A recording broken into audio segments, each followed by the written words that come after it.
Molecularity last class में discuss की थी और मॉलिक्यूलरिटी के बारे में ये डिस्कस किया था कि जितने मॉलिक्यूल कोलाइड कर सकते हैं आपस में, अब जैसे एक ही मॉलिक्यूल है, ये कोलिजन तो नहीं करेगा लेकिन ये सीधे प्रोडक्ट में कन्वर्ट होगा। ये डिकम्पोजिशन भी बोल सकते हैं हम इसको, ट्रांसफॉर्मेशन भी बोल सकते हैं, या हम इसको रीअरेंजमेंट भी बोल सकते हैं। ये वाला तो डिकम्पोजिशन कहला सकता है, लेकिन कोई और reaction unimolecular, it's quite possible कि ये रीअरेंजमेंट रिएक्शन हो। बायोमॉलिक्यूलर रिएक्शन में दो मॉलिक्यूल आपस में साइमल्टेनियसली कोलाइड करके प्रोडक्ट में कन्वर्ट होंगे। ट्राइमॉलिक्यूलर में तीन मॉलिक्यूल, तीन के बाद कोलिजन बहुत डिफिकल्ट हो जाते हैं, चार इकट्ठे एक साथ कोलाइड करें। ये ऐसी चार मॉलिक्यूल कोलाइड कर सकते हैं ऐसा नहीं है। दो मॉलिक्यूल ये कोलाइड कर गए, दो अलग कहीं कोलाइड कर गए, ये अलग बात है, इसकी प्रोबेबिलिटी बहुत ज्यादा है। लेकिन कोलिजन ऐसा हो कि ये आपस में भी कोलाइड कर रहे हो, ये कोलिजन दो मॉलिक्यूल का हुआ, इन दो मॉलिक्यूल का कोलिजन हुआ और फिर इनका आपस में भी कोलिजन हो, ये बड़ी रेयर पॉसिबिलिटी है। चारों का इकट्ठे एक पॉइंट पर आकर एक ही टाइम में कोलिजन करना, ये बड़ी रेयर पॉसिबिलिटी है। इसको हम इस तरह से कर सकते हैं कि बड़े खुले मैदान में कोई कार्स घूम रही हैं और चार कार इकट्ठी एक साथ कोलाइड कर जाएं, चार की चार कार इकट्ठी एक साथ एक पॉइंट में कोलाइड कर जाए, तो इसकी पॉसिबिलिटी कम निकलती है, प्रोवाइडेड के ग्राउंड बहुत बड़ा है, स्पेस बहुत ज्यादा है। तो ऐसे केस में दो के कोलिजन की पॉसिबिलिटी कंसिडरेबल होती है, लेकिन तीन की कुछ कम हो जाती है। तो मॉलिक्यूलरिटी, जो कॉमन मॉलिक्यूलरिटी होती है, वो या तो 1 होती है या 2 होती है। ट्राई वाली भी पॉसिबिलिटी कुछ कम ही रहती है। तो टेट्रा मॉलिक्यूलर तो ना के बराबर ही होते हैं। लास्ट क्लास में हमने डिस्कस कर ली थी बातें। अगर थ्योरेटिकली सोचा जाए तो थ्योरेटिकली तो होना बिल्कुल पॉसिबल है। इसका मतलब ये हो जाता है कि अगर हमारे पास तीन से ज्यादा मॉलिक्यूल स्टिक्योमेट्रिकली इन्वॉल्व हो रहे हैं किसी केमिकल रिएक्शन को करने के लिए, तब हम उनको सिंपल रिएक्शन ना मान करके कॉम्प्लेक्स रिएक्शन मानेंगे, यानी स्टेप वाइज में। यानी दो ने पहले कोलिजन कर लिया, कोलिजन करने के बाद कुछ बन गया, फिर उसने तीसरे से कोलिजन किया, यानी दो या दो से ज्यादा स्टेप्स। फिर एक ग्राफ आपको लास्ट क्लास में जैसे हमने बताया था उस तरह से हम कंसिडर कर पाएंगे इसको। जैसे ये केमिकल रिएक्शन के ClO3 6FeSO4 प्लस 3H2SO4, इतने सारे स्टिक्योमेट्रिकली मॉलिक्यूल गिवन है। ये 6 मॉलिक्यूल आयरन सल्फेट के हैं, 3 मॉलिक्यूल सल्फ्यूरिक एसिड के, एक के ClO3 का। अब तो ये इकट्ठे तो रिएक्शन नहीं कर सकते, कुछ एक या दो आपस में रिएक्शन करेंगे, फिर कुछ बन जाएगा, फिर वो तीसरे से रिएक्शन करेगा, करने के बाद फाइनल प्रोडक्ट। कई सारे स्टेप्स में लिखे जा सकते हैं। अब ये थोड़ी काम की बात है, जब हम बहुत सारे स्टेप्स में किसी रिएक्शन को कर रहे होते हैं, ये काम आएगी बात आपको। ये जो ऑर्गेनिक के मैकेनिज्म हम पढ़ते हैं वहां भी बहुत इंपॉर्टेंट बात रहती है, वहां भी ये बहुत काम आती है बात। हमने कई सारे स्टेप्स में एक रिएक्शन किया, कहने का मेरा मतलब है जैसे ए, कोई सिंपल रिएक्शन लेकर के ए से बी, ए रिएक्टेंट है, ये प्रोडक्ट बना दिया। ये 2 3 भी हो सकते हैं, बी 2 3 भी हो सकते हैं। पहले ए से बन गया एक्स, एक्स से बन गया वाई, वाई से बन गया बी। 3 रिएक्शन हो गए ये स्टेप 1 में, स्टेप 2 में, स्टेप 3 में।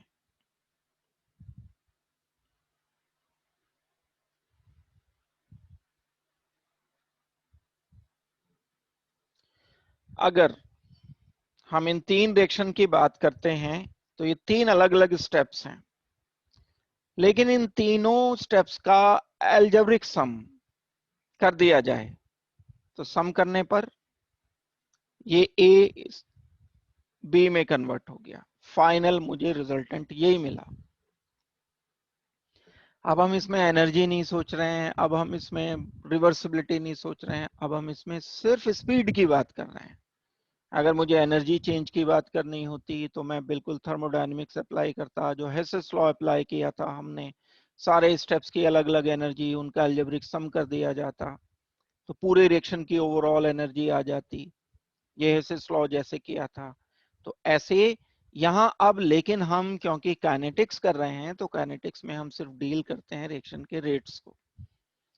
अब 3 या 4 स्टेप्स हैं, पूरे रिएक्शन का रेट, पूरे रिएक्शन का रेट डिपेंड इस बात पर करता है कि इन सारे स्टेप्स में सबसे स्लो रिएक्शन कौन सा है।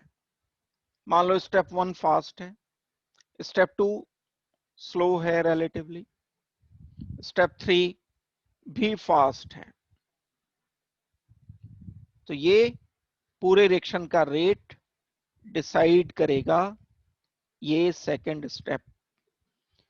इस बात को हम समझने के लिए एक सिंपल एग्जांपल ले सकते हैं। मान लो किसी क्लास में 50 स्टूडेंट्स हैं, उनका कोई एग्जाम लिया जा रहा है, टेस्ट लिया जा रहा है, सारे 50 के 50 वो एक लाइन में लग करके क्लास में बैठे हैं। अब उनको टेस्ट दिया गया 30 मिनट्स के लिए। कोई लीनियंट टीचर आया, उसने बोला कि चलो जितना टाइम तुम लेना चाहते हो उतना टाइम तुम ले लो। तो बच्चों ने अब क्या किया, एक एक ने कॉपी वापस करना शुरू, किसी ने 30 मिनट में कर दी, किसी ने 29 मिनट में कर दी, किसी ने 25 मिनट में कर दी, किसी ने 35 मिनट में कर दी। एक स्टूडेंट ऐसा था लास्ट में जिसने 50 मिनट लिए।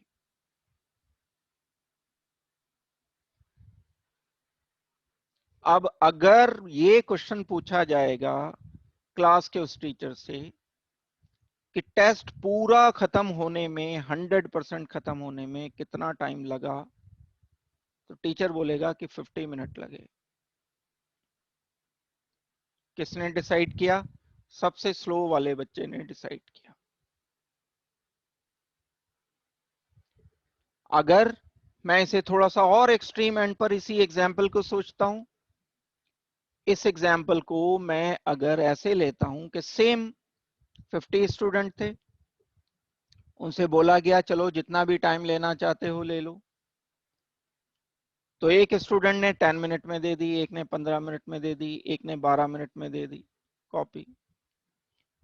एक स्टूडेंट ऐसा था जिसने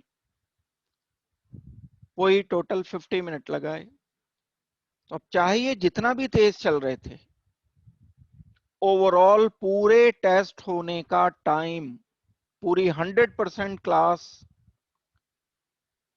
का टाइम 50 मिनट ही आएगा, सबसे स्लो स्टेप आएगा। ये इनफैक्ट रेट डिटरमिनिंग स्टेप होता है, यानी पूरे रेट को डिसाइड किया। अगर हम चाहते हैं कि नेक्स्ट टाइम ये चीज रिपीट हो रही है, सपोज करते हैं पूरा टेस्ट, अगर वो टीचर चाहता है कि ये क्लास अब जल्दी टेस्ट करे, तो सबसे पहले इस वाले स्टूडेंट को पकड़ करके बोलना पड़ेगा कि आपको अपनी स्पीड बढ़ानी है। उसे 10 वाले को नहीं बोलना पड़ेगा जिसने पहले से ही 10 मिनट में दे दिया था टेस्ट वापस, जिसने 15 मिनट में दे दिया था टेस्ट वापस, उसको नहीं बोला जाएगा। अगर ओवरऑल टाइम चेंज करना है पूरे टेस्ट का और लिबर्टी है सबको अपने हिसाब से स्पीड की, तो उसको सबसे स्लो वाले को स्पीड अप करना पड़ेगा। उसको कहना मान लो इसने नेक्स्ट टाइम क्या किया, पूरा जोर लगा करके 50 की जगह 45 मिनट में दे दी, तो पूरी क्लास का जो टेस्ट है वो 45 मिनट में खत्म हो गया। और कोशिश की गई 45 की जगह, मान लो इसने 40 मिनट में, पूरा टेस्ट 40 मिनट, तो पूरे के पूरे टेस्ट का टाइम सबसे स्लो वाले पर डिपेंड कर रहा है। तो जो स्टेप बहुत सारे स्टेप से मिलकर के एक रिएक्शन बन गया, अब उस रिएक्शन में जो बहुत सारे स्टेप से मिलकर के बना होता है, जो सबसे धीमा स्टेप होता है, जो सबसे स्लो स्टेप होता है, वो पूरे रिएक्शन के रेट को गवर्न करता है।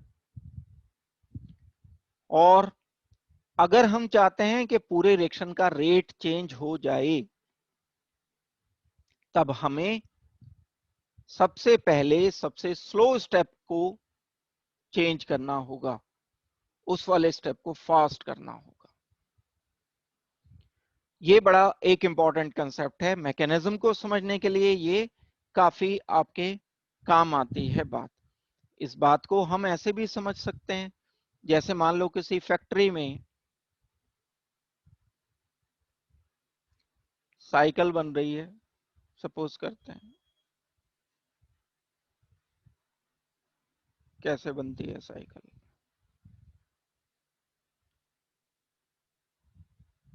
हैंडल भी लगा देते हैं ये। तो साइकिल एक आदमी पूरी बैठ के तो बनाएगा नहीं। एक सेक्शन में इसको हम 3 कंपोनेंट में मान लेते हैं या 4 कंपोनेंट में मान लेते हैं। एक सेक्शन में व्हील बन रहा है, एक सेक्शन में हैंडल बन रहे हैं, सपोज करते हैं। एक सेक्शन में पूरा फ्रेम बन रहा है, ये फ्रेम के साथ ये वाला भी है, पैडल वगैरह भी है। एक सेक्शन में इसकी सीट बन रही है। 4 सेक्शन में ये अलग अलग साइकिल बन रही है। ये फैक्ट्री है।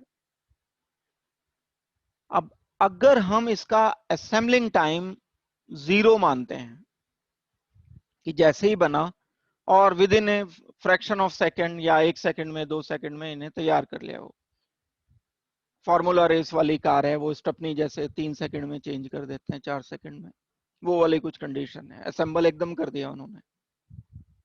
तो अब अगर मैं एग्जांपल देता हूं कि ये व्हील बनने में मान लो 20 डेज लगते हैं, हैंडल बनने में 10 डेज लगते हैं, फ्रेम बनने में 15 डेज लगते हैं, सीट बनने में 2 दिन लग जाते हैं,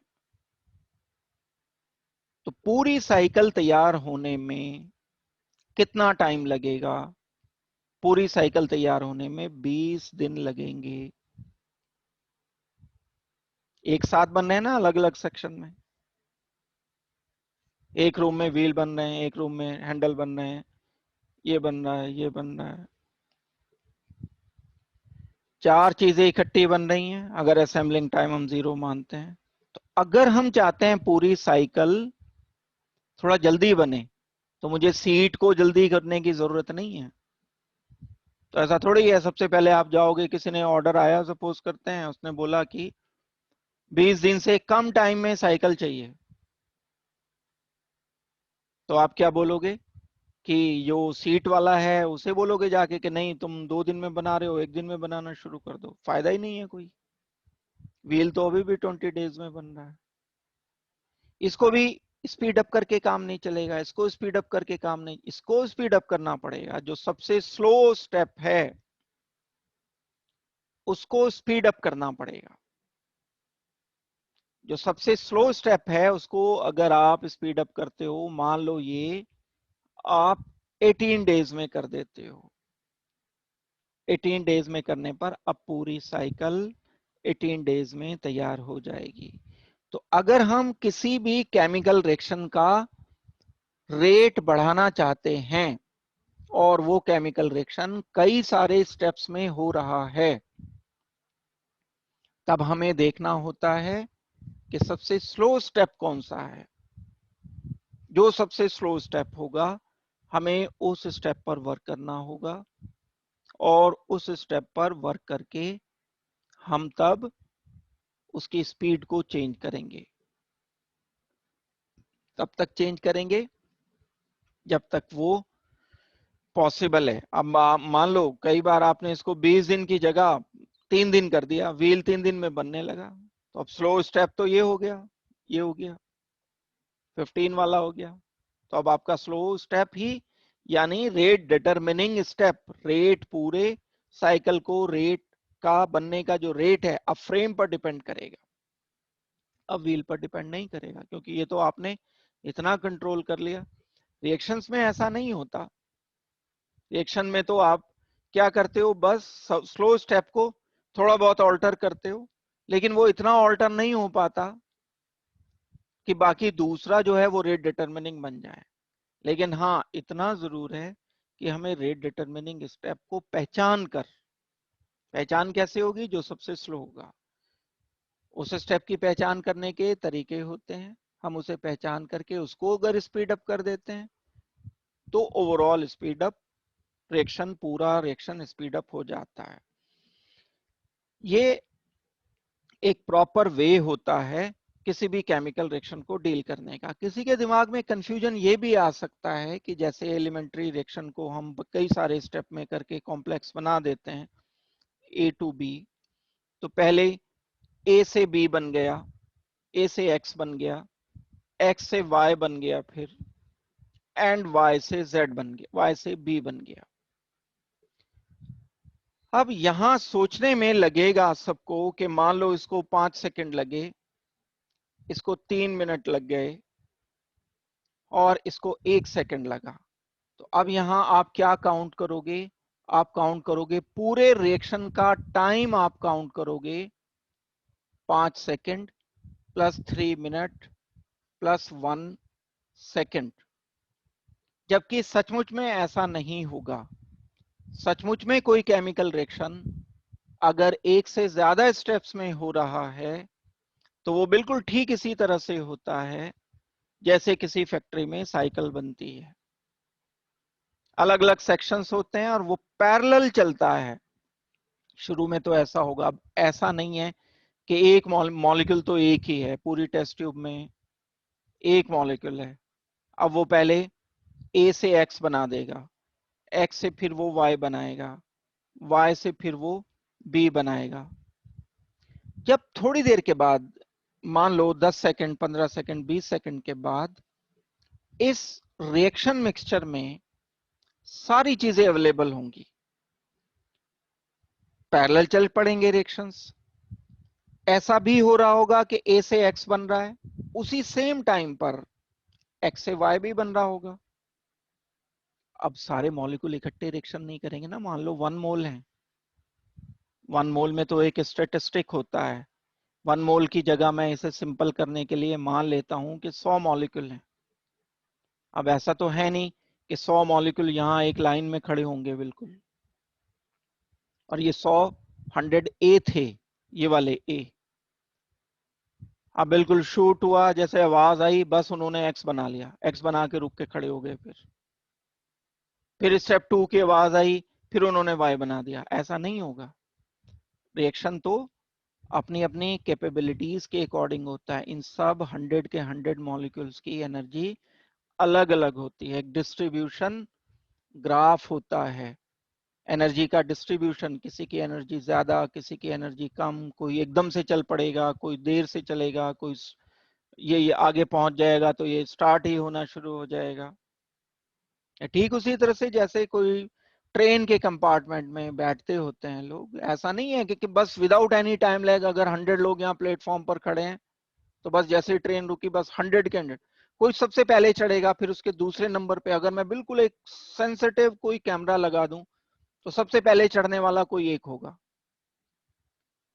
फिर दूसरा नंबर पर भी होगा कोई, बहुत अगर मैं फ्रैक्शनली टाइम को मेजर करने लगूं फिर तीसरे नंबर पर होगा कोई, चौथे नंबर पर होगा।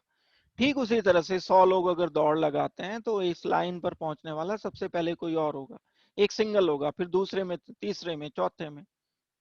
100 का डिस्ट्रीब्यूशन होता है कोई ना कोई। ऐसे ही केमिकल रिएक्शन का भी डिस्ट्रीब्यूशन है। जब रिएक्शन स्टार्ट होगा तो कोई एक मॉलिक्यूल सबसे पहले चल पड़ा, थोड़ी देर के बाद दूसरा, उसके बाद तीसरा, उसके बाद चौथा। कुछ सेकंड के बाद यहां इस सोल्यूशन में ये सारे रिएक्शन इकट्ठे होना शुरू हो जाते हैं। ए से एक्स बन रहा है, कोई जिसने पहले एक्स बना लिया था वो एक्स से वाई सेम टाइम में बना रहा है, वाई से बी सेकंड, थर्ड एक, ये इकट्ठे सारे स्टेप्स होने लगे हैं। ये पैरेलल आ गए थोड़े टाइम के बाद, 1 2 3 सेकंड के बाद।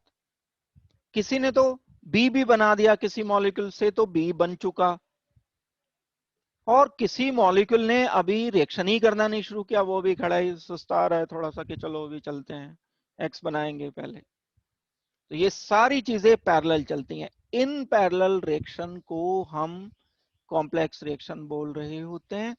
और इस कॉम्प्लेक्स रिएक्शन को मैं बिल्कुल ऐसे डील कर सकता हूं जैसे किसी फैक्ट्री में साइकिल बन रही होती है। उस साइकिल बनने में सबसे, क्योंकि अगर हम इसे पैरेलल नहीं सोचेंगे, सीक्वेंस में सोचेंगे, तो फिर तो इशू आ जाएगा।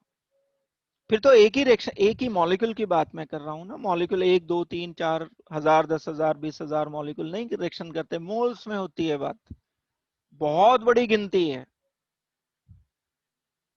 1 2 3 की गिनती होती तब सबका एडिशन आप कर सकते थे। अब हम अगर इस एग्जाम्पल को साइकिल बनाने वाली फैक्ट्री से रिलेट कर रहे हैं, तो हम सोच सकते हैं जो सबसे स्लो स्टेप है, मान लो एक्स से वाई बनना सबसे धीमा स्टेप है, तो यही पूरे रिएक्शन के रेट को गवर्न करेगा। ए से एक्स बन रहा है 2 सेकंड में, एक्स से वाई बन रहा है 5 मिनट में, वाई से बी बन रहा है 1 सेकंड में, इतना ही अंतर होता है। तो हम बोलेंगे पूरा रिएक्शन अप्रोक्सीमेटली 5 मिनट में होगा। अगर मैं चाहता हूं रिएक्शन को स्पीड अप करना, तो मैं इसको ए को एक्स में कन्वर्ट करने वाले पर वर्क नहीं करूंगा, मैं वर्क करूंगा इस स्लोवेस्ट स्टेप पर। Slowest step rate determining step है। इस लाइन का मीनिंग मैंने आपको समझाया। रेट डिटरमिनिंग स्टेप का मतलब जो पूरे रिएक्शन के रेट को डिसाइड करता है। वो कौन डिसाइड करता है? जो सबसे स्लो स्टेप होता है। तो ये एक इंपॉर्टेंट बात है जो मैंने डिस्कस की है, और इस बात को आप ध्यान से अच्छी तरह से करके रखना। Overall reaction rate is controlled by slowest step in the reaction, that is called as rate determining step. जो ऑर्गेनिक रिएक्शंस हम पढ़ेंगे, उनके जो मैकेनिज्म हम पढ़ेंगे, उसमें ये बड़ा इंपॉर्टेंट रोल प्ले कर रहा होता है। ये बात बड़ी एक इंपॉर्टेंट होती है।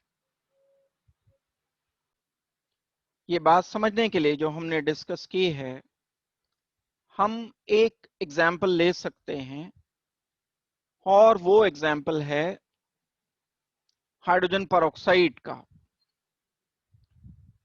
डिकम्पोजिशन होता है हाइड्रोजन परऑक्साइड का, H2O2 को जब हम डिकम्पोज करते हैं, और कैटलिस्ट आई नेगेटिव होता है। आई नेगेटिव कैटलिस्ट वो होता है जो रिएक्शन में यूज नहीं होता, लेकिन रिएक्शन को प्रभावित जरूर करता है, वो इफेक्टेड जरूर करता है, इन्फ्लुएंस डालता है रिएक्शन पर, लेकिन खुद कंज्यूम नहीं होगा। और जैसे H2O2 वाटर एंड O2 में डिकम्पोज हो रहा है, आई नेगेटिव की प्रेजेंस में ये रिएक्शन है। जो ये रिएक्शन है, इसका रेट हम लिख सकते हैं। क्या लिखेंगे रेट? हाइड्रोजन परऑक्साइड के रेस्पेक्ट में डी H2O2 ओवर dt। ये कम होता चला जा रहा है टाइम के साथ साथ, तो माइनस लिखना पड़ेगा, रेट ऑफ डिसअपियरेंस देनी पड़ेगी, इज इक्वल टू क्या लिखना चाहिए हमें? हमें लिखना चाहिए कि concentration of H2O and concentration of I negative. Alkaline medium ये हमने लिया। जब हम इसके रिएक्शन के रेट को लिखेंगे तो ये रेट कंसीडर किया जा सकता है। अब हमें इसके बाद एक्सपेरिमेंटल हेल्प रिक्वायर्ड होगी। ये बात जो बताई गई, this reaction is first order with respect to hydrogen peroxide and I negative, ये एक्सपेरिमेंटल डेटा से पता चला। ये बात हमने ऐसे ही देख करके नहीं बता दी, वही जो हमने लास्ट क्लास में पूरी एक टेबल की थी, एक्सपेरिमेंटल डेटा लिखा था, उस एक्सपेरिमेंटल डेटा से हमने निकाल लिया कि हाइड्रोजन पेरोक्साइड के रेस्पेक्ट में ये फर्स्ट ऑर्डर रिएक्शन। फर्दर हमने एक बात ये डिसाइड की कि ये रिएक्शन 2 स्टेप्स में होता है। एक्सपेरिमेंटल इंफॉर्मेशन हमें ये बात बता रही है कि ये 2 स्टेप में हुआ।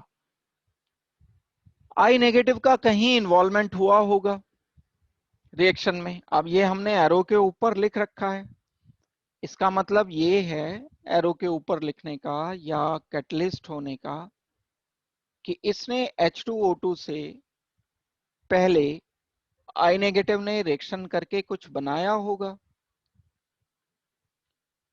वो जो भी कुछ बना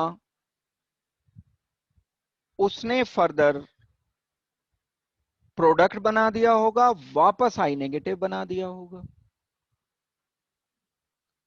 तो आई नेगेटिव जितना कंज्यूम हुआ उतना बन गया, तो ये तो कैटलिस्ट की तरह से हो गया। बाकी लेकिन जो स्टेप्स हैं वो स्टेप 1 एंड स्टेप 2 ये हो जाएगा। अब हमें ये चेक करना है, एक्सपेरिमेंटल डेटा से ही होता है जो कि कौन सा स्टेप स्लो होगा, कौन सा स्टेप फास्ट होगा। जो भी स्लो स्टेप होगा वही पूरे रेट को डिसाइड करेगा। तो इस रिएक्शन के बारे में जब हम फर्दर आगे बढ़ते हैं और डिटेल करते हैं, तब पहला स्टेप जो हुआ हमारे पास H2O2 प्लस आई नेगेटिव, इन्होंने कॉम्बिनेशन करके वाटर बनाया एंड IO नेगेटिव कुछ एक सो कॉल्ड इंटरमीडिएट टाइप बना, और ये IO नेगेटिव ने दोबारा से H2O2 से रिएक्शन करके वापस आई नेगेटिव बना दिया। ये आई नेगेटिव का एक आयन पहले यूज हुआ था, एक आयन फिर बाद में ये बन गया। जब ये बन गया, ये कंज्यूम हुआ, ये बन गया, तब हम इसको क्या लिखेंगे कि ये आई नेगेटिव कैंसल आउट हो जाए। इन बिटवीन कहीं पर हमने अगर बनाया होता तब हम इसे इंटरमीडिएट, जैसे मैं इसको कैटलिस्ट नहीं बोलूंगा, ये तो हमने लिया ही नहीं था एज ए रिएक्टेंट, ये तो बीच में बना, बनने के बाद ये यूज हो गया, ठीक है, कॉल्ड एज इंटरमीडिएट। लेकिन ये तो हमने यूज किया था, बाहर से ऐड किया था। बाहर से ऐड करने पर पहले तो ये यूज हो गया, उसका कॉन्सेंट्रेशन गायब हो गया, कम हो गया। जब कॉन्सेंट्रेशन कम हो गया थोड़ी देर के बाद बन गया, फिर वापस उतना ही कॉन्सेंट्रेशन जितना हमने लिया था, यानी चेंज इन कॉन्सेंट्रेशन पूरा रिएक्शन होने के बाद जीरो आया। आई नेगेटिव का कॉन्सेंट्रेशन उतना ही रहा जितना इनिशियली लिया था हमने, तो अब हम इसे कैटलिस्ट कह सकते हैं।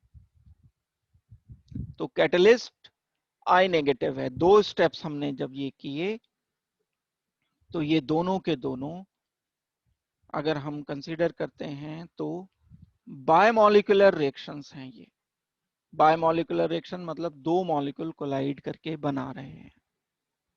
इंटरमीडिएट क्या बोला जाएगा, IO नेगेटिव इसमें इंटरमीडिएट होगा। इसको कैटलिस्ट नहीं कहना है क्योंकि ये तो कैंसल आउट हो रहा है। ये हमने कंज्यूम किया था, लिया था, ये बन गया जो का तो। अब इसमें प्रैक्टिकली क्या बात पता चलती है कि जो पहला स्टेप है इसमें इंटरमीडिएट जो हमने बनाया IO नेगेटिव का बनना, ये रेट को डिसाइड करता है। अगर हम चाहते हैं कि ओवरऑल रिएक्शन को फास्ट कर दें तो पहले स्टेप को मुझे फास्ट करना पड़ेगा, दूसरे स्टेप को फास्ट करने से ओवरऑल रिएक्शन फास्ट नहीं होगा। जितनी भी बातें हैं ये सारी की सारी पता चलेंगी एक्सपेरिमेंटली। इसमें हमने ऑर्डर निकाला, इससे पहले वाली स्लाइड में मैंने आपको बताया था, ये डिस्कस किया था कि ऑर्डर है ये, इसके रेस्पेक्ट में ये फर्स्ट ऑर्डर है, इसकी बात मैं कर रहा हूं, तो ये हमें देख करके नहीं पता चलेगा, ये एक्सपेरिमेंटली डेटा से पता चला। दूसरी बात, हम ये बता रहे हैं कि ये स्लो स्टेप है, रेट डिटरमिनिंग स्टेप है, ये हम प्रैक्टिकली ही पता कर सकते हैं, ये हम रिएक्शन को देख करके नहीं बता सकते। आपके सामने लिखा है, देखो, क्या देखोगे इसमें, कैसे पता चलेगा? कि नहीं बता पाएंगे। कुछ एक ऑर्गेनिक रिएक्शन में हम थ्योरेटिकली रिलेट कर देते हैं, कार्बोकैटायन है, जैसे मैं बोल देता हूं RCl है, ये स्टेबल है, R पॉजिटिव बनाएगा, इसके कंपैरिजन में R पॉजिटिव अनस्टेबल है, तो ये डिफिकल्ट होगा, डिफिकल्ट होगा तो स्लो होगा। यहां से हम थ्योरी से रिलेट कर देते हैं इसे, लेकिन एब्सोल्युटली पता करना तो प्रैक्टिकली ही पॉसिबल है। तो स्लो स्टेप जो होते हैं वो रेट को डिसाइड करते हैं। ये एक एग्जाम्पल दिया हमने कि रेट डिटरमिनिंग स्टेप किस तरह से डिसाइड किया जा सकता है। जो अभी तक हमने पढ़ा है, एक मॉलिक्यूलरिटी पढ़ ली, ऑर्डर पढ़ लिया, ऑर्डर एंड मॉलिक्यूलरिटी में डिफरेंस कर लेते हैं। ये भी आपका जो एग्जाम होते हैं 12th के, इसमें बहुत आता है question, what is the difference between molecularity and order of reaction.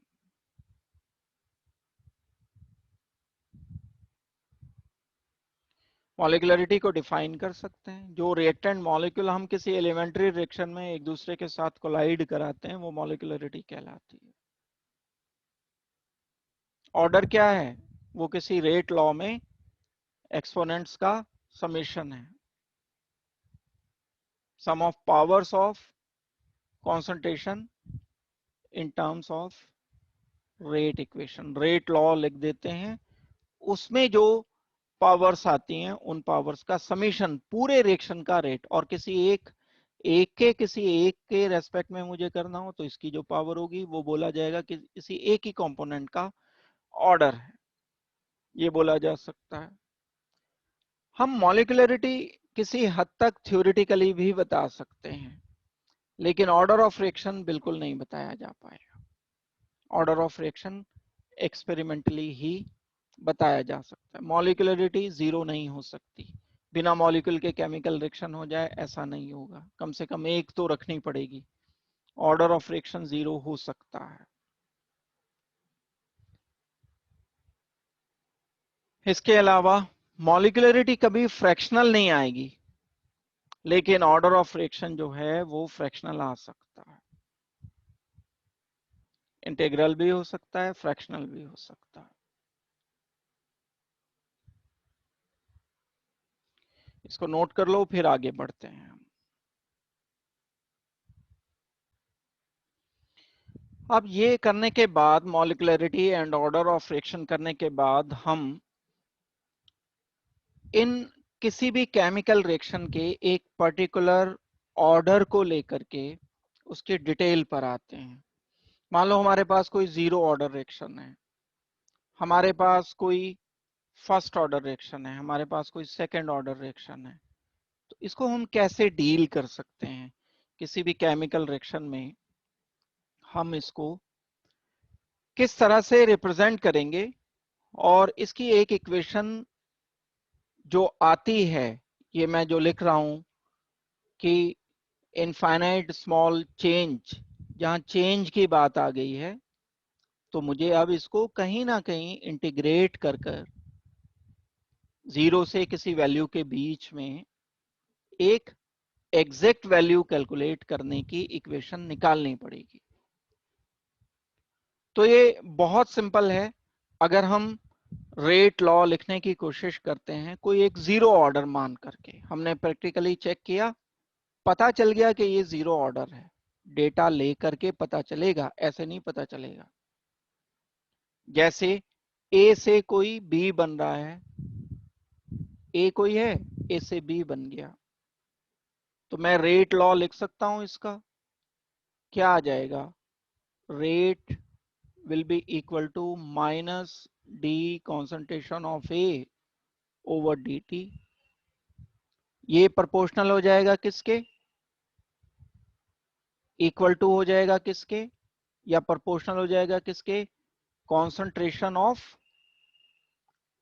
जो हम ए ले रहे होते हैं, कॉन्सेंट्रेशन ऑफ ए और उसकी पावर। रेट लॉ लिखने का मतलब यही है ना, पावर। लेकिन अगर मैं जीरो ऑर्डर डिटेक्ट कर चुका प्रैक्टिकली तो पावर मुझे जीरो लिखनी पड़ेगी यहां। तो मैं लिख दूंगा के ए टू द रेज जीरो। इसका मतलब है rate of disappearance of a constant है, क्योंकि ए की पावर जीरो आ गई तो ये तो वन हो गया, ए इक्वल टू के आ जाएगा। तो minus d A over d t is equal to के।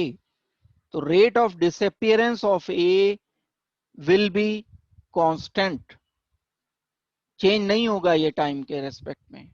रेट एक ही, शुरू में रिएक्शन का रेट वही था, बीच में भी वही था, आधे घंटे के बाद भी वही था, बिल्कुल खत्म होने लगा रिएक्शन तो भी रिएक्शन का रेट वही था। एक स्पीड से चल रहा है ये, बिल्कुल कोई अंतर नहीं आ रहा है। ऐसा एग्जाम्पल ले सकते हो, कोई सुबह 6 बजे उठा, जो एनर्जी उसकी काम करने की सुबह थी वही दोपहर 12 बजे थी, वही 6 बजे शाम को थी, वही रात को 9 बजे सोने से पहले थी। अदरवाइज यूजुअली क्या होता है, हम सुबह 6 बजे ज्यादा एनर्जेटिक होते हैं, धीरे धीरे धीरे धीरे बत्ती डिम होती चली जाती है ना। ऐसे ही रेट के साथ होता है, रिएक्शन के रेट के साथ जब कोई केमिकल रिएक्शन चल रहा होता है तो शुरू में तो पूरे जोश के साथ रहता है वो, धीरे धीरे जैसे जैसे कॉन्सेंट्रेशन कम होता जाता है रिएक्टेंट का, कम हो गया, रिएक्टेंट कम हो गया तो कॉन्सेंट्रेशन के डायरेक्टली प्रोपोर्शनल है रेट।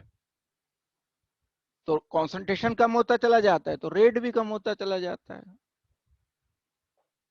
तो अगर जीरो ऑर्डर रिएक्शन की बात हो रही है, जीरो ऑर्डर रिएक्शन वो रिएक्शंस होते हैं जिनमें रेट कांस्टेंट रहता है, कॉन्सेंट्रेशन पे डिपेंड करता ही नहीं। जो इनिशियल कॉन्सेंट्रेशन था वही बीच में था, वही बाद में था, वही लास्ट में था, वही मिडल में था, किसी भी टाइम इंस्टेंट पर ये कांस्टेंट रहेगा। और ये प्रैक्टिकल डेटा जो हमें मिलता है टाइम के रेस्पेक्ट में, तो हम उस प्रैक्टिकल डेटा से ये डिसाइड कर सकते हैं। अब मैं कोई एक केमिकल रिएक्शन लेकर के इसको जस्टिफाई कर सकता हूं बात को, और ये जो एक इक्वेशन आई थी इसको बता सकते हैं। तो जीरो ऑर्डर रिएक्शन की डेफिनेशन तो बता ही दी आपको पहले से, पावर कॉन्सेंट्रेशन की जो आएगी जीरो आएगी। कोई आर है रिएक्टेंट, मैंने जैसे ए ले लिया था अभी, तो यहाँ आर ले लो, रिएक्टेंट है, ये प्रोडक्ट में कन्वर्ट हो रहा है। रेट हम क्या लिख सकते हैं, रेट लिख सकते हैं d R over d t. Minus sign क्या इंडिकेट करता है, डिसअपियरेंस, आर कम होता चला जा रहा है। प्लस साइन क्या इंडिकेट करेगा, प्लस यानी अपीयरेंस ऑफ प्रोडक्ट, प्रोडक्ट का कॉन्सेंट्रेशन बढ़ता चला जा रहा है। एक मैं मान लेता हूं इसके आर को, कॉन्सेंट्रेशन को, अगर ये जीरो ऑर्डर मान लिया गया तो इक्वल टू क्या होना चाहिए, k R to the raise zero. ये जीरो क्या है, ऑर्डर ऑफ रिएक्शन है। तो मैं इसको लिख दूंगा minus d concentration of R is equal to k d t. मैंने ये चेंज कर दिए टर्म्स, इसको इधर ले गया, ये वन हो गया, तो के डी टी। उठा करके दोनों साइड आप इसको इंटीग्रेट कर दो। जब आप इंटीग्रेशन करोगे तो इंटीग्रेशन करने पर यहां पर इसको इंटीग्रेट कर दिया, उठा के इसको इंटीग्रेट कर दिया, ये कांस्टेंट है, कांस्टेंट आ जाएगा बाहर, dt का कॉन्सेंट्रेशन t हो गया, dr का dt का इंटीग्रेशन आ गया t, और जब मैं इसको इंटीग्रेट कर दूंगा तो ये r आ जाएगा। एक आप रख सकते हो इंटीग्रेशन कांस्टेंट, साथ में c मान लो या i मान लो, जो भी आपको ठीक लगता है। तो दोनों साइड का इंटीग्रेशन करने पर ये आ जाता है मेरे पास r, और k को बाहर लिया मैंने, और t माइनस साइन ये है, आप इधर लिखो या इधर लिखो, प्लस i। ये एक इक्वेशन बनी जहां i इंटीग्रेशन कांस्टेंट है अगर मैं कहता हूं कि ये बिल्कुल एक इनिशियल कंडीशन है at time t is equal to 0, इस इक्वेशन में टाइम t 0 था जब रिएक्शन शुरू नहीं किया गया था, ये t 0 रख दिया, तो 0 टाइम रखने पर concentration of R will be equal to I। ये वाली बात आ जाएगी। या आप कह सकते हो, पहले इसको मैं आगे तक ना बता के आपको सिंपल करके बता देता हूं। आप अगर time t is equal to 0 रखते हो तो कॉन्सेंट्रेशन R मान लिया जा सकता है कि R0 मतलब टाइम t 0 पर कॉन्सेंट्रेशन R0 है, यानी इनिशियल कॉन्सेंट्रेशन है। R0 को आप बस इतना बोल दो, इट इज इनिशियल कॉन्सेंट्रेशन, जहां से रिएक्शन स्टार्ट किया। 1 मोल से स्टार्ट किया, 2 मोल से किया, 3 मोल से किया, जब रिएक्शन शुरू ही नहीं किया गया तब का concentration. After time t concentration is R, initial concentration is R0। तो मैं क्या लिख सकता हूं इसको, initial concentration R0 at time t is equal to 0 पर। अगर टाइम t 0 हो गया तो concentration of reactant R must be equal to R0। What is R here? R is initial concentration of reactant.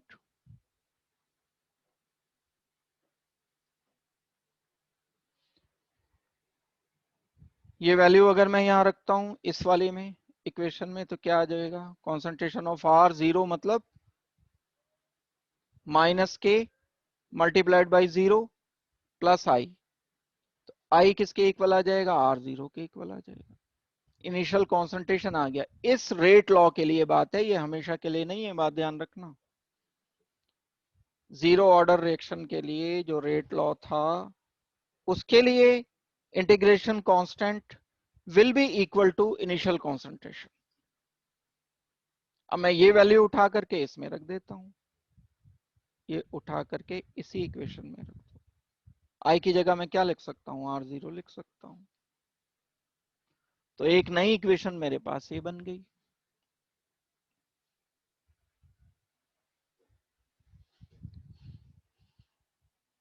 R0 is equal to आई हुआ। नई equation मेरे पास क्या बनी, R is equal to minus k t plus R0। ये एक जो equation आई है इसको हम नाम रख देते हैं, और अगर आप इसे ध्यान से देखते हो तो ये लीनियर इक्वेशन को फॉलो कर रही है। y is equal to M X plus C हो रहा है यहां, ये हो गया। r को अगर मैं बोलता हूं y है, ये आ गया c, और ये हो गया एम एक्स। स्लोप हो जाएगा, ये एक्स टी रख दिया हमने, एक्स एक्सेस पर हमने रख दिया t, ये स्लोप हो गया माइनस के, नेगेटिव स्लोप जाएगा लाइन का। ये जो y एक्सेस पर इंटरसेप्ट होगा वो R0 हो जाना चाहिए। यानी मैं अगर R एंड T में एक ग्राफ लेता हूं तो वो नेगेटिव स्लोप के साथ आना चाहिए, और इस कॉन्सेंट्रेशन वाली लाइन को ये कहीं कट करेगा time t is equal to 0 पर, जहां कट करेगा वो R0 हो जाएगा, और यहां जो स्लोप हो जाएगा वो k कितना हो गया, माइनस k हो गया, ये equal to slope.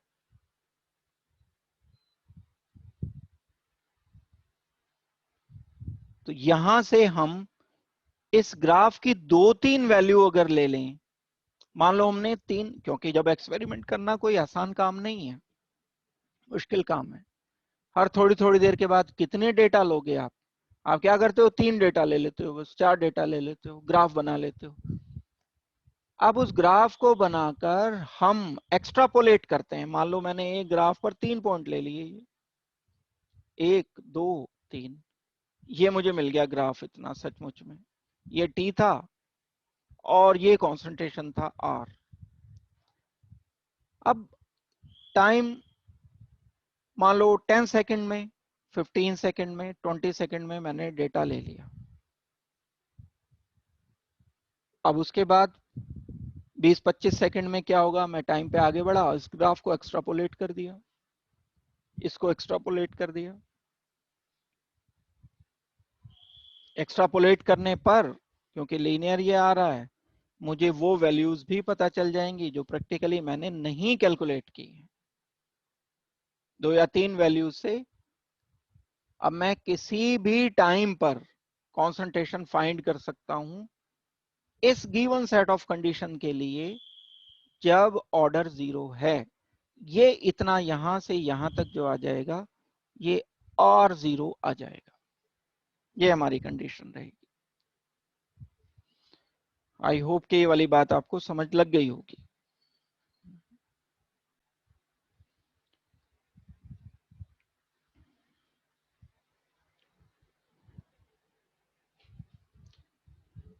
y is equal to mx plus c के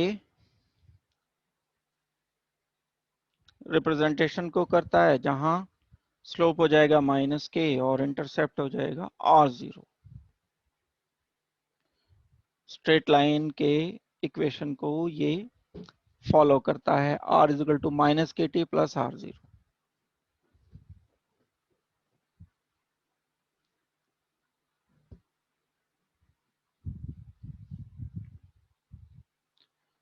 फर्दर हम ग्राफ जो प्लॉट करते हैं उसमें इस स्लोप की इंपॉर्टेंस है,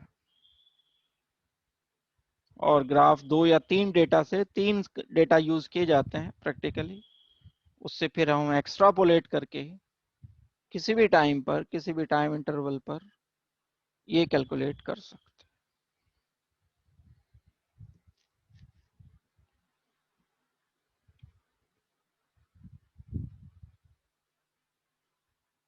हैं। ये concentration versus time for 0 order, ये बात नहीं भूलनी है। ये ग्राफ हर जगह पे मत अप्लाई कर देना, ये 0 ऑर्डर रिएक्शन के लिए है।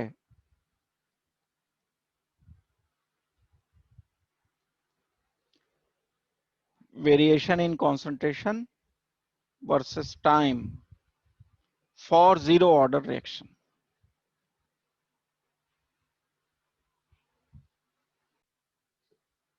इस पूरे ग्राफ को हम कहां से लेकर के आए, इस इक्वेशन से ही तो लाए, r is equal to -kt plus r0 से। इसमें एक कांस्टेंट है, ये कांस्टेंट एक इंपॉर्टेंट पार्ट है। क्या इंपॉर्टेंस है इस कांस्टेंट की, अगर मैं इनको रीअरेंज करता हूं, रीअरेंज करके मैं इसको इधर उठा के लाता हूं, इसको इधर ले जाता हूं, तो ये हो जाएगा kt is equal to r0 minus r। इसको आप k को यहीं रोक लो, t को नीचे ले जाओ। इससे मैं क्या कैलकुलेट कर पाऊंगा, चेंज इन कॉन्सेंट्रेशन, जो इनिशियल कॉन्सेंट्रेशन था, final concentration after time t, ये k आ रहा है। 0 ऑर्डर रिएक्शन के लिए ये बात प्रूव हो जाएगी।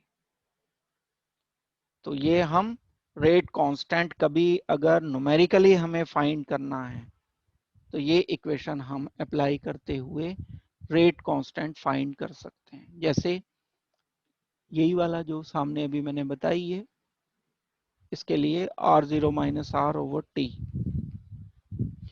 तो इसमें जो क्वेश्चंस आएंगे, रेट कैलकुलेट करने के लिए आ सकता है 0 ऑर्डर के लिए, रेट कांस्टेंट के लिए आ सकता है, कितने टाइम पर कितना कॉन्सेंट्रेशन है किसी एक गिवन रिएक्शन के लिए, अगर वो 0 ऑर्डर है तो इस तरह से ये चीजें कैलकुलेट कराई जा सकती।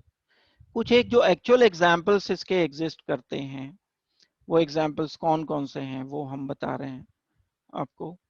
एक 0 ऑर्डर रिएक्शन का एग्जांपल है, बहुत सारे मेटल सरफेस पर रिएक्शन होते हैं, और एंजाइमेटिक जो रिएक्शंस होते हैं ये 0 ऑर्डर रिएक्शन की, यानी इस पे डिपेंड ही नहीं करता ये कि इनिशियल कॉन्सेंट्रेशन क्या है, बीच में रिएक्शन हो गया या फाइनल, एक जैसा रेट चलता है। और जो डिकम्पोजिशन ऑफ अमोनिया है that is also zero order reaction. ये 3 एग्जाम्पल्स आपको सोचने हैं। मेटल सरफेस पर कैसे रिएक्शन होते हैं, जैसे आपको अगर याद हो कभी हमने प्लैटिनम के सरफेस पर एल्कीन एंड हाइड्रोजन का रिएक्शन किया था। C double bond C reacted with H2 giving CH3 single bond CH3। तो मेटल सरफेस पर जाकर के ये पहले एड्सॉर्ब होते हैं तब रिएक्शन होता है। और बहुत सारे एंजाइम कैटलाइज रिएक्शंस होते हैं। एंजाइम कैटलाइज रिएक्शंस जो होते हैं यानी जो रिएक्शन एंजाइम की मदद से आगे चलते हैं उनको हम बोलते हैं कि ये जीरो ऑर्डर रिएक्शन है। और अमोनिया का डिकम्पोजिशन, अमोनिया को हीट किया, हीट करने पर वो N2 एंड H2 में ब्रेक हो गया कैटलिस्ट की प्रेजेंस में। ये जीरो ऑर्डर रिएक्शन है, ये याद ही रखने पड़ेंगे, अब इसमें कुछ आप कर नहीं सकते। तो इन रिएक्शन को याद रख लेना कि जीरो ऑर्डर के एग्जाम्पल्स क्या क्या हैं। इसके बाद आते हैं फर्स्ट ऑर्डर रिएक्शन पर। जो फर्स्ट ऑर्डर रिएक्शन है उसमें कॉन्सेंट्रेशन की पावर रेट लॉ में, अगर ये तो जीरो ऑर्डर हो गया तो यहाँ जीरो आएगा, ये तो अंडरस्टूड है।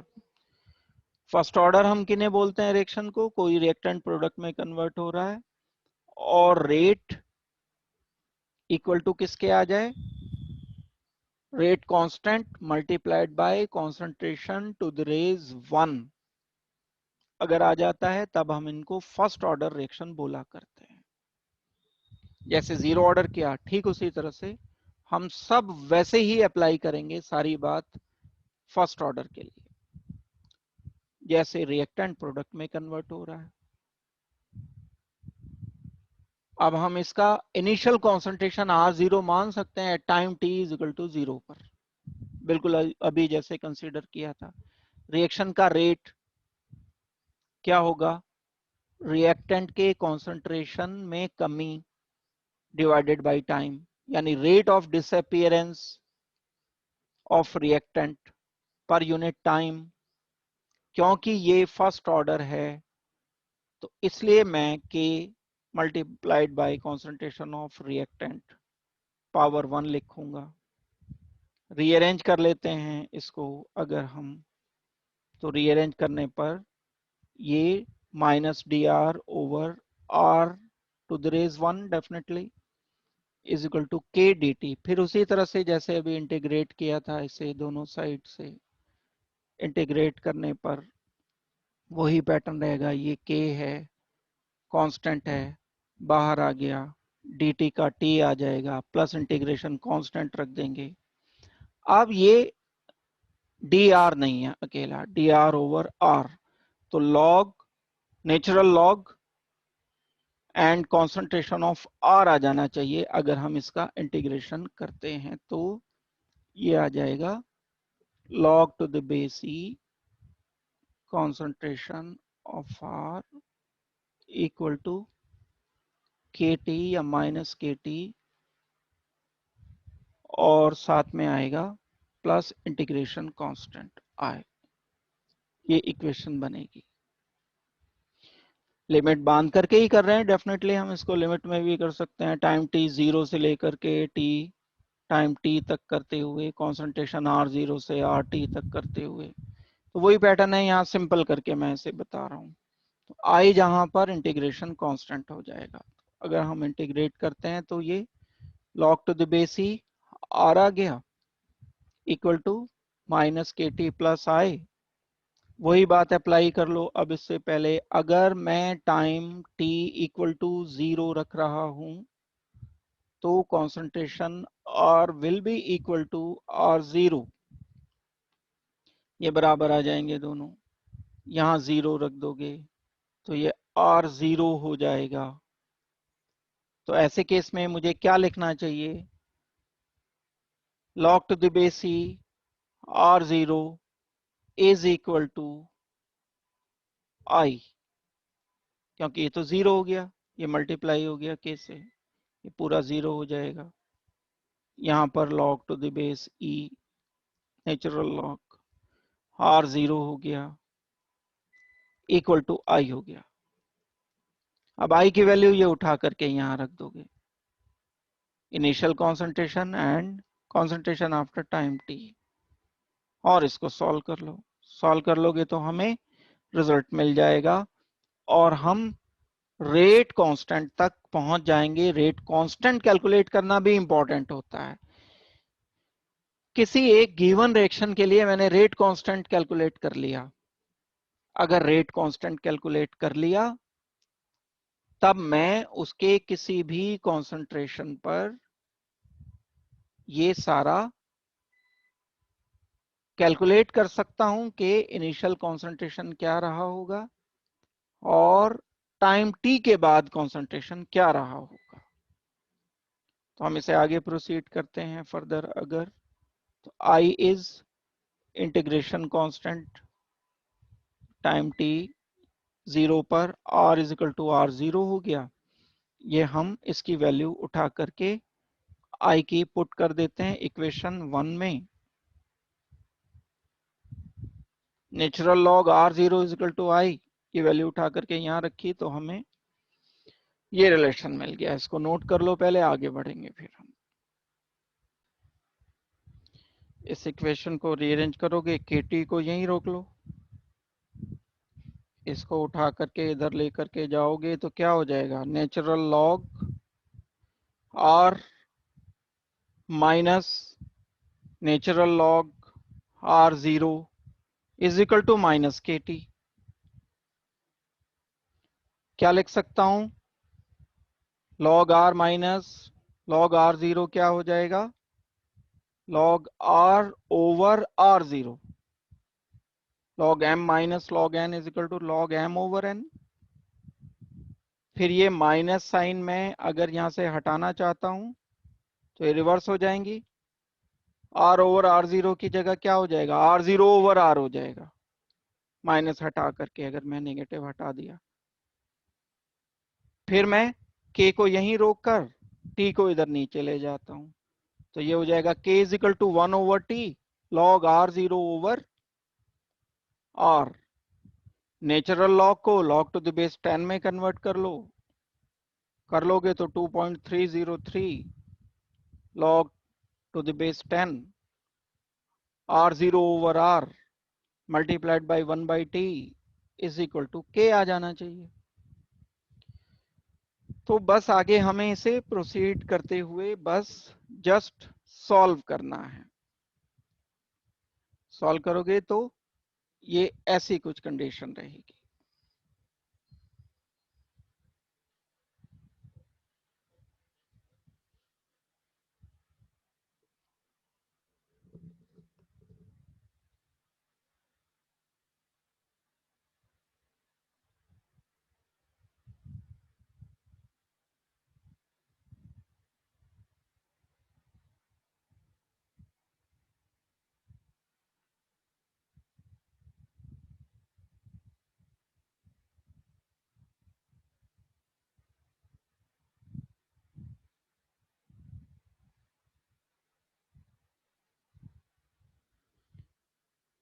समझ नहीं लगा किसी को तो देखो, अगर रीअरेंज किया हमने, natural log r over r0 is equal to minus KT,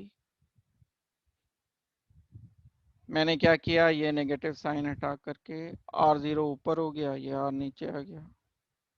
ये कैसे आया था, जब माइनस को मैं इधर मैंने ट्रांसफर किया तो minus log m minus n is equal to log m over n हो गया। माइनस साइन हटा के ये रिवर्स कर ली हमने और 1 ओवर t, तो ये k की वैल्यू हमें मिल गई। अब अगर मैं सेकंड इक्वेशन जो भी थोड़ी देर पहले लिखी थी हमने इससे पहले पेज पर, दो इक्वेशन को मैं कंसीडर करता हूं। मान लो t1 टाइम में कॉन्सेंट्रेशन r1 है, t2 टाइम में कॉन्सेंट्रेशन r2 है, तो इनिशियल कॉन्सेंट्रेशन तो सेम रहेगा, नेचुरल लॉग r0। तो इन दोनों इक्वेशन को आप सॉल्व कर लो, सब्ट्रैक्ट कर दो। इक्वेशन 5 से इक्वेशन 4 बनाकर भाई किसी भी टाइम में कोई भी कॉन्सेंट्रेशन लेकर T3 कर दो, T4 कर दो, टाइम T पर कॉन्सेंट्रेशन। मान लो 2 सेकंड में कॉन्सेंट्रेशन अलग है, तीसरे सेकंड में कॉन्सेंट्रेशन अलग है, चौथे सेकंड में कॉन्सेंट्रेशन अलग है, पांचवें सेकंड में कॉन्सेंट्रेशन अलग है। तो टाइम T1 पर कॉन्सेंट्रेशन R1 इनिशियल तो फिक्स है, जो इनिशियल 1 मोल लिया था या 2 मोल लिया था। टाइम T0 पे तो कांस्टेंट ही रहेगा कॉन्सेंट्रेशन, ये तो फिक्स रहा। इन इक्वेशन में हमने ये फिल कर दिया, इक्वेशन नंबर 2 जो लिखी थी उसमें। तो मैं अगर इनको माइनस करता हूं, एक दूसरे से माइनस कर देता हूं, माइनस करने पर क्या आ जाएगा, natural log R1 minus natural log R2 log m minus n log m over n, यहां पर भी यही किया, equal to k T2 minus T1 change in time. ये जो बात रही मेन, ये चेंज इन टाइम रहा, यानी ये इंस्टेंटेनियस जो टाइम में चेंज आएगा वो हम ले सकते हैं यहां। Further k is equal to 1 over T2 minus T1 log to the base e R1 over R2। ये हमें एक कांस्टेंट मिल गया फर्स्ट ऑर्डर रिएक्शन के लिए। कांस्टेंट निकालना बड़ा इंपॉर्टेंट होता है, क्योंकि किसी डेटा से हमने कांस्टेंट निकाल लिया, अब उस कांस्टेंट की हेल्प से कोई और डेटा हम निकाल सकते हैं, किसी और टाइम पर कोई और कॉन्सेंट्रेशन निकाल लेंगे, प्रोवाइडेड कि हमें कांस्टेंट पता हो। ये कांस्टेंट ग्राफ अभी हम बनाएंगे तो ग्राफ से भी निकाले जा सकते हैं, और ये कांस्टेंट से फर्दर हम टाइम भी रिएक्शन का कैलकुलेट कर सकते हैं, टाइम भी निकाल सकते हैं। तो ये सिंपल है चीजें, बहुत आसान पार्ट है, कुछ मुश्किल पार्ट नहीं है ये। देखो फर्दर इसमें आगे बढ़ते हैं। ये हमारी जो इक्वेशन 2 थी वापस उसी पर आ गए, रीअरेंज किया इसको बिल्कुल पहले की तरह से, ये कर चुके हैं हम इनफैक्ट। अगर हम इक्वेशन 2 को डिफरेंट फॉर्म में लिखें, natural log R over R0 minus k T, उसी तरह से पहले इधर ले गए, माइनस हो गया, लॉग m ओवर n कर लिया, लॉग m माइनस n को। तो अब अगर मैं इस नेचुरल लॉग है इधर, इधर माइनस के टी है, अगर दोनों साइड का एंटी लॉग ले लेता हूं, इन दोनों साइड का एंटी लॉग लेने पर ये बच जाएगा R over R0 concentration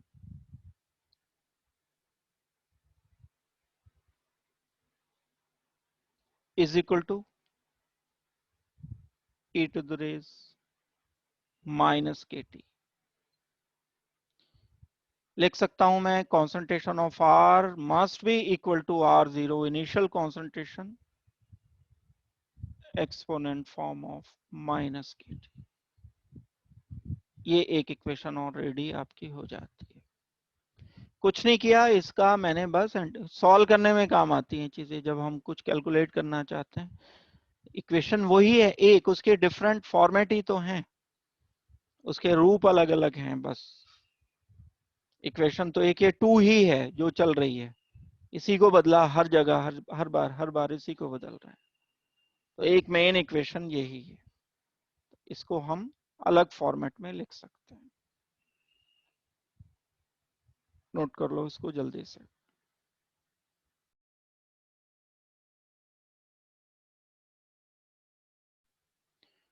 note कर लिया होगा ये सबने। अब अगर मैं इस इक्वेशन को अभी ट्रांसफॉर्म किया था हमने, ये माइनस साइन हटा दें इधर से, तो ये R0 ओवर R आ जाएगा, log to the base e R0 over R आ जाएगा, माइनस हटा दिया, k को यहीं रोक लिया, t को दूसरी तरफ भेज दिया, के को यहाँ रोककर टी को अगर मैं दूसरी तरफ भेजता हूँ तो 1/t log to the base e r0/r आ गया। ये मैंने रेट कांस्टेंट फर्स्ट ऑर्डर के लिए कैलकुलेट कर लिया। इसको हम सिंप्लीफाई कर सकते हैं। log टू द बेस ई की जगह मैं log टू द बेस 10 लिख करके 2.303 से मल्टीप्लाई करते हुए, वो भी इसलिए ताकि चीजें सिंपल हो जाएं, सॉल्व करना थोड़ा आसान हो जाए। तो फॉर्मेट अलग फर्दर कर सकते हैं हम इस इक्वेशन का, एक अलग फॉर्मेट फिर दोबारा से लिख सकते हैं। This equation can be written as k is equal to 2.303/t log to the base 10 r0/r। या हम इसे क्या लिख सकते हैं फर्दर रीअरेंज करके, एक log to the base 10 r0/r is equal to kt over 2.303, ये लिखा जा सकता है। इसको अगर आप ध्यान से देखते हो तो फर्दर ये फॉलो कर रही है लीनियर इक्वेशन। यहां से हम ग्राफ उठा लेंगे, एक लीनियर मिल जाएगा ग्राफ।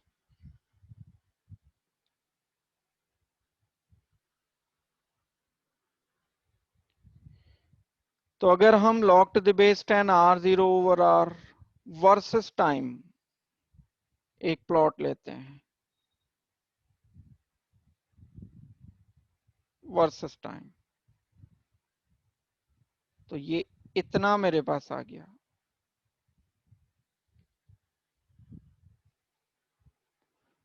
तो यहां पर स्लोप क्या आना चाहिए, k डिवाइडेड बाई 2.303 स्लोप आ जाएगा। y क्या हो गया, log to the base 10 r0/r। x क्या हो जाएगा, t। और मेन बात क्या है, ये इंटरसेप्ट क्या रहेगा, यहाँ जीरो से पास होना चाहिए, ओरिजिन जीरो। भाई y is equal to mx plus c लिखोगे ना, प्लस जीरो कर दिया मैंने, प्लस c कर दिया, तो ये जीरो, यानी ये ग्राफ ओरिजिन से पास होगा यहां से। ये एक्सेस पर लिखूंगा मैं टाइम t, ये एक्सेस पर मैं क्या लिखूंगा, log to the base 10 r0/r। Time t zero पर इसकी वैल्यू जीरो रहेगी, यानी यहां इंटरसेप्ट जीरो है। और स्लोप की वैल्यू पॉजिटिव आ रही है, तो ये ग्राफ इस तरह से चलना चाहिए। तो फर्स्ट ऑर्डर के लिए हम एक इक्वेशन के अकॉर्डिंग ग्राफ बना सकते हैं। बड़ा इंपॉर्टेंट ग्राफ होता है रेट कांस्टेंट, अलग अलग कॉन्सेंट्रेशन पर हम टाइम के रेस्पेक्ट में लेकर हम इस ग्राफ से रेट कांस्टेंट कैलकुलेट कर पाएंगे।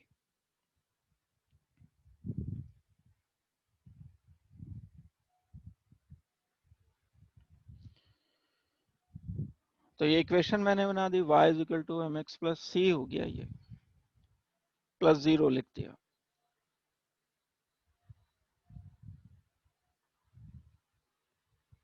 y is equal to mx plus C, ना स्लोप हो गया ये, और ये c जीरो हो गया। ग्राफ जो बनाना है log r0/r, ये एक्सेस है y, और हमारा x एक्सेस हो जाएगा टाइम t। जीरो ओरिजिन से होते हुए ग्राफ यहां से होते हुए और पॉजिटिव स्लोप के साथ,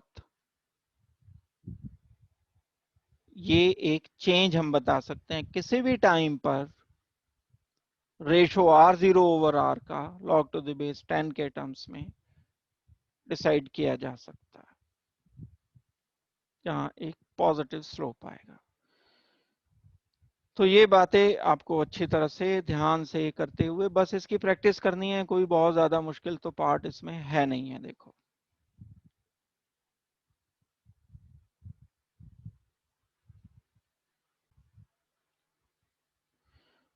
देखो यही प्लॉट अगर मैं natural log concentration of R and t में बनाता हूं, एक इक्वेशन अभी हम क्या लिखते आ रहे थे, बार बार लिख रहे हैं एक इक्वेशन को, log to the base e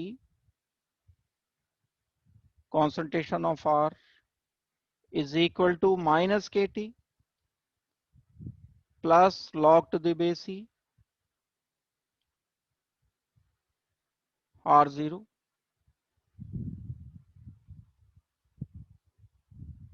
तो मैं क्या लिखूंगा इसको, यहां पर ये हो जाएगा K, क्या हो जाएगा, स्लोप हो जाएगा, माइनस K स्लोप हो गया। ये हो जाएगा टाइम x एक्सेस हो गया, ये मेरा पूरा हो गया y एक्सेस, और ये लेकिन अब हो जाएगा intercept, log to the base e R0। ये इंटरसेप्ट निकाल लेना चाहिए। तो एक ग्राफ में क्या ड्रॉ कर सकता हूं, टाइम के साथ natural log concentration of R negative slope के साथ लीनियर एक ग्राफ लिखते हुए इसको मैं एक्सट्रापोलेट कर देता हूं, ये वैल्यू आ जाएगी मेरे पास यहां तक की, इतनी इंटरसेप्ट की, that is log to the base E R0।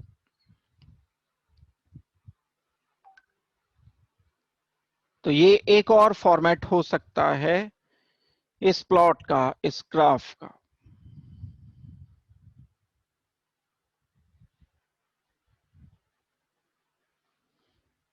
इसको नोट कर लोगे।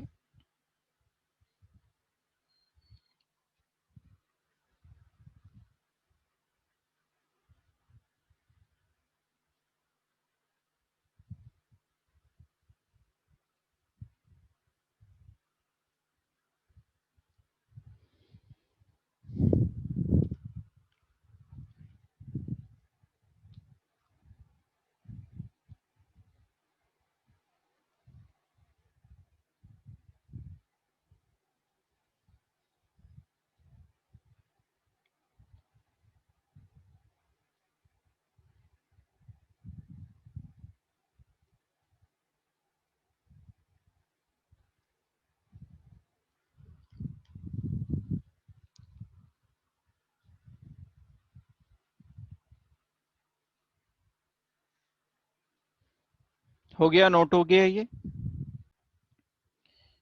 कुछ एग्जांपल्स भी देख लेते हैं फर्स्ट ऑर्डर के भी, जीरो ऑर्डर के जैसे किए थे हमने कुछ एग्जांपल, ऐसे ही हम इसके कर लेते हैं।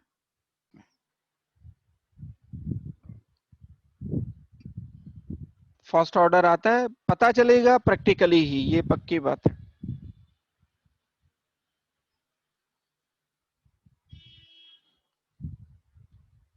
All natural and artificial radio active decay, इस पे क्वेश्चन आते हैं काफी। जैसे एक टिपिकल एग्जांपल आपने पढ़ रखा है रेडियम के डिके का, जब हम रेडियम को डिके करते हैं तो उसमें से अल्फा पार्टिकल निकल जाते हैं, जो अल्फा पार्टिकल होते हैं वो अलग होकर के रेडॉन बन जाता है। ये हीलियम का न्यूक्लियस है, हीलियम का न्यूक्लियस ही अल्फा पार्टिकल कहलाता है।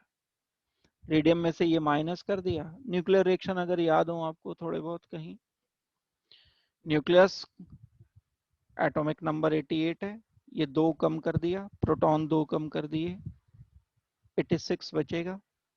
मास 226 है, चार मास कम कर दिया, 26 226 में से चार कम हो गया, 222 बचा। ये हमारे पास रेडॉन एंड हीलियम, उससे मतलब नहीं है रिएक्शन से, मुझे तो रेट से मतलब है इसके। कोई भी रेडियो एक्टिव डिके दुनिया में, कोई सा भी radio active reaction first order होता है। आसान बात हो जाती है, बहुत बड़ी लिस्ट है हमारे पास। अगर वो रेडियो एक्टिव है reaction, all natural and artificial, चाहे हमने खुद कराया उसे लैब में या नेचुरली यूरेनियम का या रेडियम का या किसी का भी रेडियो एक्टिव डिके अगर नेचुरल हो रहा है तो वो जरूर कैसा होगा, फर्स्ट ऑर्डर का ही होगा। यानी रेडियम के रेस्पेक्ट में, कॉन्सेंट्रेशन के रेस्पेक्ट में पावर 1 आनी चाहिए। ये काम की बात है, इंपॉर्टेंट बात है। ये बिना दिए पूछ लेते हैं कोई रेडियो एक्टिव रिएक्शन कि ये इंफॉर्मेशन होनी चाहिए, पता होना चाहिए कि रेडियो एक्टिविटी के फर्स्ट ऑर्डर होते हैं।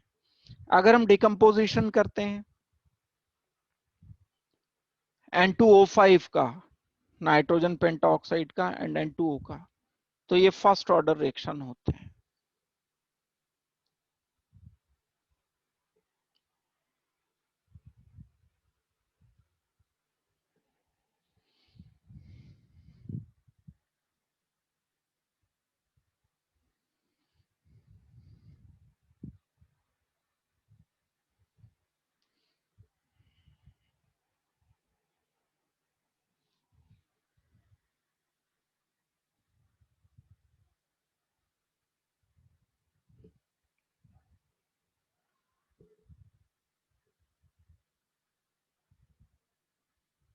ठीक है, नोट कर लिया।